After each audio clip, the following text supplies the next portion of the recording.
Hello friends, good evening. एक बार फिर से आप लोगों का स्वागत है मेरे नए ब्लॉग में। और ये ब्लॉग भी न मकर संक्रांति के दिन का ही ब्लॉग है, मतलब शाम के समय का। मकर संक्रांति में हम लोग खिचड़ी शाम में बनाते हैं और खाते हैं। हमारे घर का नियम है कि हम बिहारियों में मुझे लगता है कि हर एक घर का नियम होता है कि सुबह में हम लोग दही चूड़ा खाते हैं, तिलकुट और तिल साथ साथ लाई भी खाया जाता है। और शाम में हम लोग तैयारी करते हैं खिचड़ी बनाने का। और ये खिचड़ी बनने की तैयारी ही हो रही है। मैं शाम से लगी हुई हूँ, मतलब 5:30-6 बजे से। और मेरी बेटी को मैं बोल दी थी मटर छील दो बेटा, तो सारा मटर वो छील दी थी। और मैं पका रही हूँ बैंगन। और ये बैंगन जो है ना, बिल्कुल भी चोखा वाला बैंगन नहीं है। मैं एक दिन पहले हस्बैंड जी को बोली थी कि थोड़ा चोखा वाला बैंगन ले आने के लिए, लेकिन नहीं मिला मार्केट में। शायद संक्रांति की वजह से ही नहीं, ख़त्म हो गया हो। तो वो लंबा वाला ही बैंगन ला दिए थे। तो खैर जो है उसी से बनेगा, क्योंकि बैंगन का चोखा केवल मेरे हस्बैंड जी और मैं ही खाऊंगी। मेरे बच्चे बैंगन का चोखा नहीं खाते हैं, वो सिंपल फ्राई किया हुआ खाएंगे, जैसे आलू भरता बनता है उस तरह का। तो यहाँ वही सब मैं प्रोसेस कर रही हूँ। बैगन पका रही हूँ, टमाटर पका रही हूँ, साथ के साथ प्याज भी काट रही हूँ। मतलब जितना भी खिचड़ी में जो भी प्रोसेस हो रहा है वो मैं साथ के साथ करते जा रही हूँ। और फटाफट फिर आपको रेसिपी बताऊँगी कैसे मैं खिचड़ी बनाती हूँ। हालांकि कोई ऐसे बहुत मतलब ऐसा रेसिपी नहीं है जो मतलब आसान, मतलब बहुत आसान सी रेसिपी है, मेरे कहने का मतलब था। लेकिन फिर भी मैं दिखाऊँगी कि मैं अपनी कैसे बनाती हूँ खिचड़ी। तो फूल गोभी भी डालनी थी मुझे खिचड़ी में, तो उसके लिए मैंने उसे गर्म पानी में डाल दिया है छोटे छोटे टुकड़े करके, क्योंकि फूल गोभी ना बहुत कीड़े रहते हैं फूल गोभी में। तो फूल गोभी को गर्म पानी में डाल के पकाने से वो मतलब अच्छा होता है। तो 15 मिनट मैंने उसे गर्म पानी में छोड़ दिया था और फिर मैं इसे निकाल दी हूँ एक कटोरे में। और जो भी सब्जियां मैंने तब तक काटी थी खिचड़ी की तैयारी के लिए, उन सबको मैं प्रिपेयर करके धीरे धीरे रखते जा रही हूँ। और बैंगन भी पक गया है चोखा के लिए। तो अब एक एक करके सारा प्रोसेस होते जाएगा। और पता नहीं कौन लोग बोलते हैं कि खिचड़ी बनाने में मेहनत नहीं लगती है यार। मुझे तो बहुत मेहनत लगती है, मतलब इतना प्रोसेस होता है खिचड़ी बनाने में।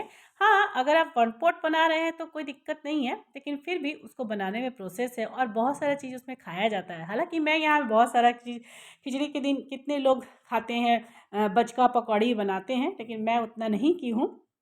बहुत ही सिंपल डिनर है, क्योंकि दिन में सबने बहुत खा लिया था दही चूड़ा। और चूड़ा जो होता है ना, वो पेट में फूल जाता है, और मेरे घर में सबका फेवरेट है। बिल्कुल दही चूड़ा बहुत फेवरेट है सबका, इसलिए मैं दही ज़्यादा जमाती हूँ। तो बस वही है। और अब बढ़ती हूँ धीरे धीरे एक एक प्रोसेस में, और थोड़ा थोड़ा आपको क्लिप भी दिखाते जाऊँगी।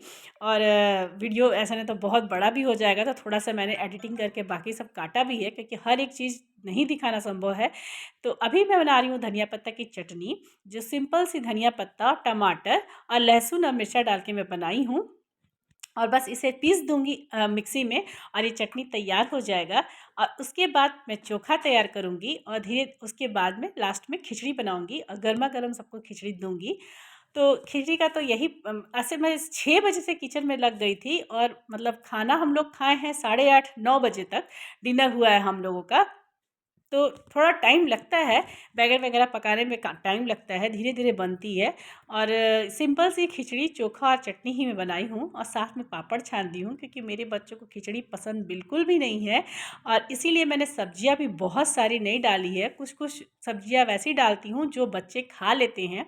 तो बस चटनी में मैं जीरा पाउडर डालूंगी और नमक, और साथ साथ थोड़ा सा काला नमक डालने से तो टेस्ट आ जाता है। और इसे चलाऊँगी मिक्सी, और बारीक चटनी पीस के तैयार हो जाएगी। और उसके बाद मैं आपको दिखाऊंगी कि मैंने चोखा कैसे तैयार किया है। तो जिसके लिए मैं बैंगन भी पका के रख दी हूँ, आलू बॉईल करके, आलू मैश करके रेडी करके रख दी हूँ। और टमाटर बैंगन सारा एक साथ मैश करके उसमें थोड़ा सा सरसों तेल और नमक डालूंगी, और उसके अलावा कुछ नहीं। और हाँ, धनिया पत्ता तो बिल्कुल डालूंगी। और मिर्ची भी नहीं डालूंगी, इसलिए क्योंकि मैं खिचड़ी और चोखा को बिल्कुल ही सादा रखी हूँ, क्योंकि मैंने चटनी में बहुत सारे हरा मिर्च का यूज़ कर लिया है। और वैसे भी बैंगन का चोखा जो होता है ना, बहुत तीखा नहीं अच्छा लगता है, थोड़ा मिठास होना चाहिए बैंगन के चोखा में। तो मैंने ढेर सारा आलू बॉईल करके रख लिया था, आप देख रहे होंगे। थोड़ा सा मैंने बैंगन का चोखा बनाया, मतलब डाला था बैंगन वाले में। और बाकी मैं फ्राई करूँगी ऐसे ही प्याज के साथ, जो कि मेरे बच्चे खाएंगे। थोड़ा हम लोग ने भी टेस्ट किया था। तो ये हमारा बैंगन का चोखा बन के रेडी हो गया है, बहुत ही अच्छा था। हालांकि बैंगन तो चोखा वाला नहीं था, लेकिन बहुत अच्छा बैंगन था, चोखा बन गया अच्छा से। और ये है खिचड़ी की तैयारी, जिसमें मैंने लिया है काला उड़द दाल और हरा मूंग का दाल। दोनों दाल को मिला के बनता है, तो दोनों दाल जितना है उतना ही मैंने चावल भी लिया है। मतलब काला उड़द दाल जो होता है वो और हरा मूंग दाल, वो दोनों की क्वांटिटी जितनी थी उतने ही चावल की क्वांटिटी है, तो अच्छी बनती है। और यहाँ मैं चाय बैठा दी हूँ, क्योंकि मेरे हस्बैंड जी ऑफिस से आ गए थे और उन्होंने चाय की डिमांड की, तो मैंने भी चाय आज नहीं पिया है, तो सोचे कि चलो 2 कप चाय बना देती हूँ। और साथ साथ के साथ अब चाय बनने के बाद मैं आप लोग को दिखा देती हूँ कि मैंने अपनी खिचड़ी कैसे सिंपल वाली बनाई है। तो कुकर में मैंने तेल डाला है, थोड़ा सा तेल ज़्यादा डाल दिया, क्योंकि मैंने साथ साथ सब्जियों को भून के इसी में मैं चावल भी डाल दूँगी। तो सरसों का तेल डाल के उसमें मैं डाली हूँ जीरा और थोड़ा सा तेज़पत्ता और बारीक कटा हुआ अदरक मैं इसमें डाल दी हूँ और फ्राई की हूँ। अच्छे से फ्राई हो जाने के बाद मैं एक एक करके सारी सब्जियों को डालूँगी। तो प्याज थोड़ा सा गोल्डन ब्राउन जब हो गया तो मैं सबसे पहले डालूँगी फूल गोभी, क्योंकि फूल गोभी अच्छे से भून जाता है ना तो स्वादिष्ट लगता है, नहीं तो ऐसे कच्चा कच्चा लगता है खिचड़ी में। तो देखिए बहुत अच्छे से फूल गोभी और प्याज भून गई है। और अब मैं डालूँगी मटर और उसे भी थोड़ी देर भूनूँगी। और मैंने वीडियो को एडिट कर करके डायरेक्ट दिखा दिया है, क्योंकि वीडियो बहुत लंबी हो जाती। तो थोड़ी देर इसे भी भूनी हूँ और उसके बाद मैं डाल दी हूँ बाकी की सब्जियाँ, जो टमाटर और गाजर है वो भी मैं डाल दी हूँ और चलाई हूँ। बस इतना ही सब्जी मैं डाली हूँ। डालने के लिए तो खिचड़ी में बहुत सारी सब्जियाँ भी पड़ सकती है, लेकिन मेरे बच्चों को बहुत ज़्यादा दिक्कत हो जाएगा मुझे खिलाने में, तो इसीलिए मैं जितना डाली हूँ मैं हमेशा से उतना ही डालती हूँ, क्योंकि मेरे बच्चे ये सब सब्जियाँ खा लेते हैं। बेटी तो फिर भी गोभी निकालेगी, बेटा खा लेता है। तो बस ऐसे ही सिंपल सी बनाई हूँ। और बगल में मैं जब तक फ्राई हो रहा है सब्जी, सब जब तक भून रही है, मसाले वगैरह भूनेंगे, तब तक मैं बगल में बैठा दी हूँ एक कढ़ाई, जिसमें मैं बाकी बचे हुए जो चोखा है, जो बैंगन के चोखा के बाद आलू के भरता को हम लोग चोखा बोलते हैं बिहारी में, तो वो चोखा को हम इसमें कढ़ाई में भून लेंगे। तो उसके लिए मैंने सरसों का तेल डाल दिया है उसमें, और उसको प्याज के साथ भून लूँगी। सिंपल प्याज है और कुछ नहीं है। और अब हो गया है सारा कुछ, सब्ज़ी देखिए भुन गया है। और बगल में कढ़ाई में मैंने तड़का लगा दिया है काला सरसों का और प्याज का, और उसे भी भूनूंगी और दोनों एक साथ बन जाएंगे तो पूरा लंच ही तैयार डिनर तैयार हो जाएगा और सबको सर्व करूँगी। तो अब आती है जो मसाले, जो सब्ज़ी जो सारी है ना, जितनी भी सब्जियां हैं वो सब भून गई है बढ़िया से। तो एक एक करके अब सब्जियों में मैं डालूंगी मसाले, जो मिनिमम मसाले मैं डालती हूँ वही दिखा रही हूँ। सबसे पहले मैंने डाला है थोड़ा सा टर्मरिक पाउडर, मतलब हल्दी। फिर डाली हूँ थोड़ा सा धनिया पाउडर और थोड़ा सा ही जीरा पाउडर डाली हूँ, और अच्छे से उसको भूनूंगी बढ़िया से एकदम। जब बिल्कुल आँच को बिल्कुल कम रखना है, नहीं तो मसाले जो है ना वो जलने लगेंगे कुकर में मैंने कुकर को थोड़ा सा बड़ा साइज़ वाला आज बैठाया था, क्योंकि अच्छे से दाल चावल जो है ना बढ़िया से भून जाएंगे और अच्छे से बन जाएंगे, स्पेस रहेगा।